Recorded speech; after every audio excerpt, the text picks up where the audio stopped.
नमस्कार दोस्तों, वेलकम है आप सभी का आपके अपने चैनल हिम्मत एलएलबी में। कनाडा वीजा के रिगार्डिंग काफी क्वेरीज थी, कॉमन क्वेश्चंस थे। कुछ व्यूअर्स पूछ रहे थे Canada tourist visa, visitor visa के बारे में कि हमारे अकाउंट में कितना पैसा होना चाहिए वीजा के लिए। सो क्लियर करेंगे कंप्लीट डिटेल्स।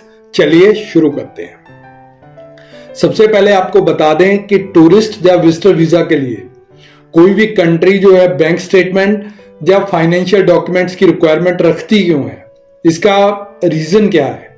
तो आपको बता दें कि आपकी बैंक स्टेटमेंट और फाइनेंशियल डॉक्यूमेंट्स जो है वो आपकी अपनी होम कंट्री में आपका फाइनेंशियल स्टेटस जो है वो प्रेजेंट करते हैं। ये क्लियर करते हैं कि आपके हालात कैसे हैं, अपने देश में आप कितना पैसा रेगुलर बेस पे कमा रहे हैं, इनकम के जरिए क्या है, क्या रियलिटी में आप इतने कैपेबल हैं कि आप इतना पैसा सिर्फ उनकी कंट्री, उनका देश घूमने के लिए लगा सकते हैं। एक एग्जांपल लेकर चलें तो कोई एप्लीकेंट इंडिया में अगर जॉब कर रहा है और मंथली सैलरी जो है वो 20 से 30,000, 20 से 30,000 रुपए महीना कमा रहा है, तो एनुअली एक साल में 2.5 से 3 लाख रुपए जो है वो कमा रहा है।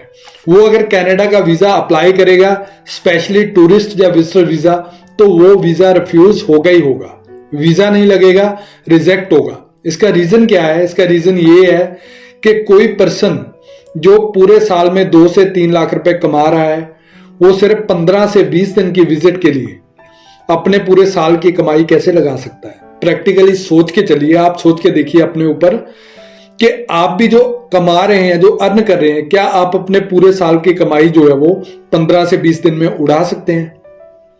तो जो कॉन्सुलेट है वो समझ जाता है कि इस एप्लीकेंट का मोटिव ट्रैवलिंग है ही नहीं, इसने किसी ना किसी तरीके से हमारी कंट्री, हमारे देश में आना है, यहाँ इनलीगली स्टे करके यहाँ काम करना है, तो आपका वीजा रिजेक्ट हो जाता है। अभी यहां कुछ सवाल ये भी आते हैं कि सर अगर हम अपने अकाउंट में 10 लाख, 15 लाख या 20 लाख रुपए शो कर रहे हैं तो फिर तो हमारा वीजा हो सकता है। तो डियर, आपको बता दें कि आपके अकाउंट बैलेंस से ज्यादा आपकी रेगुलर अर्निंग जो है वो मैटर करती है। आपके अकाउंट में चाहे 50 लाख बैलेंस पड़ा हो, अगर आपकी कोई रेगुलर इनकम प्रूव नहीं हो रही है तो आपका वीजा नहीं होगा। वहीं आपके अकाउंट में चाहे 5 से 10 लाख रुपए ही है, बट आपकी रेगुलर इनकम, आपके सोर्स ऑफ इनकम अच्छे हैं, क्लियर हैं, तो आपका वीजा अप्रूव होने के, आपका वीजा ग्रांट होने के चांसेस पूरे होते हैं।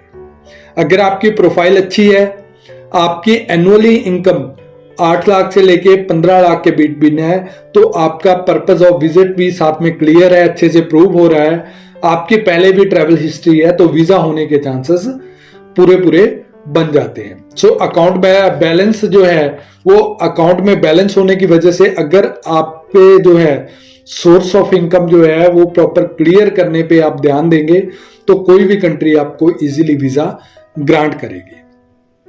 बाकी बहुत से एजेंट्स बोल देते हैं कि हम सब पेपर्स रेडी करवा देंगे, हमारी एम्बेसी में सेटिंग है, 2 महीने में आपका वीजा हो जाएगा, 3 महीने में आपका वीजा हो जाएगा। तो अवेयर रहिए उनसे, एम्बेसी में कोई सेटिंग पॉसिबल होती नहीं है। बिकॉज इसका रीजन क्या है कि किसी को नहीं पता होता है, बीएफएस के थ्रू जो है केस जाते हैं, किसी को ये नहीं पता होता है कि कौन से वीजा काउंसलर के पास आपका केस जाने वाला है। बाकी 2-3 महीने में तो बिल्कुल पॉसिबल नहीं है, बिकॉज आपके अर्निंग सोर्सेस के अकॉर्डिंग लगने वाली जो बैंक स्टेटमेंट है वही 6 महीने की अटैच होती है। सो अवेयर रहिए, बच के रहिए ऐसे फ्रॉड एजेंट से। और किसी भी जानकारी के लिए आप दिए हुए व्हाट्सएप नंबर पे ईमेल करके आप जानकारी ले सकते हैं। बाकी आप और भी जो है आपके पास, अगर कोई आपको ऑफर लेटर सेंड कर रहा है, कोई डॉक्यूमेंट सेंड कर रहा है, आपके दिमाग में कोई डाउट आ रहा है, तो आप फॉरवर्ड कर सकते हैं। मेरे और मेरी टीम की तरफ से जो भी पॉसिबल होगा उसको देख के चेक करने का, आपको क्लियर करने का हमारा पूरा जो है कोशिश रहेगी। बट बात यह है कि शेड्यूल थोड़ा बिजी होता है, तो इसकी वजह से कई बार टाइम लग जाता है, मैसेज रिवर्ट होने में भी समय लगता है। सो जल्दी मिलते हैं एक नेक्स्ट वीडियो में एक अहम जानकारी के साथ। वीडियो वॉच करने के लिए धन्यवाद। Thank you. जय हिंद।